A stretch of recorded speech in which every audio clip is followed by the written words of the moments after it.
Shopify international market में अगर आपको भी सेल नहीं आ रही तो भाई उसकी क्या रीजंस हो सकती हैं। स्टेप बाय स्टेप हम देखते हैं। सबसे पहले तो पुअर डिज़ाइन। अगर आपका डिज़ाइन जो है वो इंटरनेशनल मार्केट के रिक्वायरमेंट के मुताबिक डिज़ाइन सही नहीं हुआ, उसमें डिज़ाइन में क्या आ जाता है। सबसे पहले तो colour scheme, then theme. Theme अब क्या लोग काफ़ी पूछते हैं कि भाई पेड थीम होना चाहिए या फ्री। मैं आपको रिकमेंड करता हूँ कि थीम जो है वो फ्री होना चाहिए पर परफेक्ट डिज़ाइन होना चाहिए। डिज़ाइन किस टाइप का होना चाहिए? वेरी स्मूथ डिज़ाइन, ताकि आपकी जो वेबसाइट है यानी कि कुछ ही सेकंड में जल्दी लोड हो जाए। जब डिज़ाइन अच्छा होता है तो आपकी साइट जो है वो जल्दी लोड हो जाती है। इसके अलावा कलर स्कीम आपने जस्ट 2 सेलेक्ट करनी है।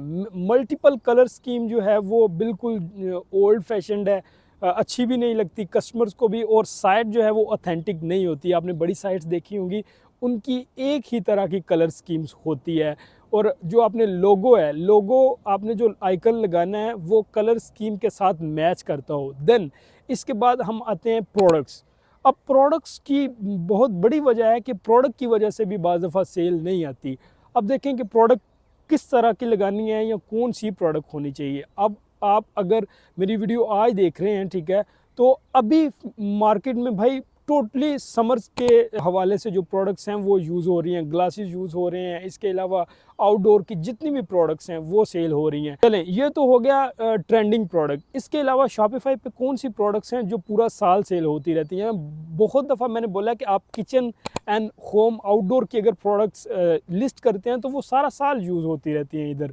अच्छा, इसके अलावा इंटरनेशनल मार्केट में भाई बात यह है कि कोई भी बंदा जब प्रोडक्ट लेने आता है तो वो आपकी प्रोडक्ट की पहले कंप्लीट डिस्क्रिप्शन पढ़ता है कि भाई इसके फीचर्स क्या हैं, जो चीज़ मुझे रिक्वायर्ड है वो इसमें है या नहीं। पाकिस्तान लोकल मार्केट में तो इस तरह होता है कि कोई भी बंदा प्रोडक्ट लेने आता है वो डिस्क्रिप्शन नहीं पढ़ता, स्ट्रेट वे ऑर्डर कर देता है। इंटरनेशनल मार्केट चाहे यूके हो, यूएसए हो, जर्मन कोई भी मार्केट है, कंप्लीट ये लोग जो है वो आपकी डिस्क्रिप्शन पढ़ेंगे। इसके अलावा सेल ना आने का बड़ा फैक्टर भाई ये देखने को आया है कि जो आपकी पॉलिसीज़ हैं, प्रोडक्ट पॉलिसीज़, आप करते क्या हैं, आप लोग कस्टम जो शॉपिफाई की टेम्पलेट्स हैं वही पॉलिसीज़ वहाँ पे ऐड कर देते हैं। आपने इस तरह नहीं करना।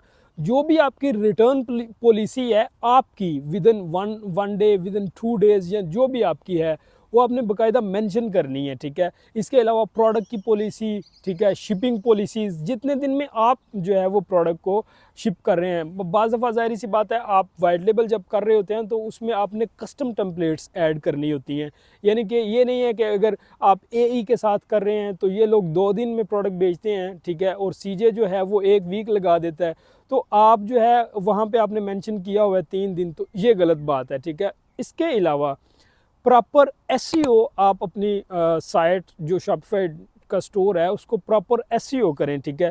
एसईओ किस तरह करना है भाई? कंप्लीट जो डिस्क्रिप्शन है, टाइटल है, आप एसईओ सीखें। आपका टाइटल जब ऑप्टिमाइज होगा, आपकी डिस्क्रिप्शन ऑप्टिमाइज होगी, ठीक है, तो आपकी स्टोर जो है वो गूगल में सर्च करेगा, फर्स्ट रैंक में सर्च करेगा। इससे ये होगा कि अगर आप एड्स आपका जो है वो 5000 सेशन ले रहा है, ठीक है, अब आपकी चूँकि एसईओ भी स्टोर की हुई है तो 1000 जो सेशन एक्स्ट्रा आपको मिलेगा वो एसईओ का मिल जाएगा, ठीक है। स्टोर चूँकि वो ऑटोमेटिकली भी आपका वो कर रहा होगा, ग्रो कर रहा होगा।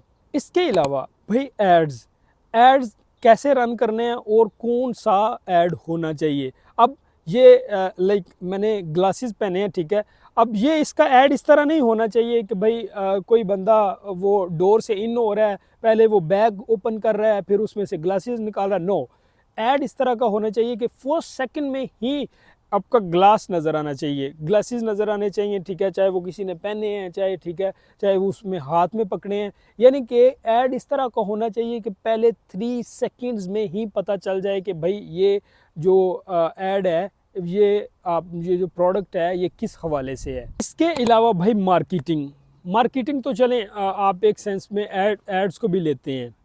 दूसरी बात यह है कि जब भी आपको ऑर्डर रिसीव होता है आपने क्या करना है, ऑटोमेशन लगानी है। ऑटोमेशन किस तरह लगा सकते हैं? आपने ईमेल ऑटोमेशन लगानी है, देन आपने एसएमएस ऑटोमेशन लगानी है। ऑटोमेशन का फ़ायदा क्या होगा? जैसे ही आपको ऑर्डर आता है, ठीक है, कस्टमर को ऑर्डर जो है वो मेल रिसीव हो जाएगा कि भाई आपका ऑर्डर रिसीव हो गया है। इस टाइम को जो भी आपने यानी कि शिपिंग टेम्पलेट जो है वो क्रिएट की हुई है, उस टाइम को जो है वो आपका ऑर्डर जो है वो सबमिट कर दिया जाएगा। इस तरह जो है वो हर इंटरनेशनल मार्केट में आपको जो है वो रिफ़ंड तो नहीं आता, बट ये है कि आपका कॉन्फिडेंस कस्टमर्स का वो डबल हो जाता है। इस तरह आप जो है वो अपनी सेल इंक्रीज़ कर सकते हैं। यही मेथड जो है वो आप लोकल में भी अप्लाई कर सकते हैं। ये मेथड हमारे स्टूडेंट्स करते हैं, अल्हम्दुलिल्लाह आप उनकी सेल्स देखते हैं, काफ़ी अच्छी हमें रिस्पॉन्स आता है। जब भी आप काम करें, प्रोफेशनल काम करें, तब इंशाल्लाह आपको रिज़ल्ट्स जो है वो अच्छे आएँगे। Thank you very much.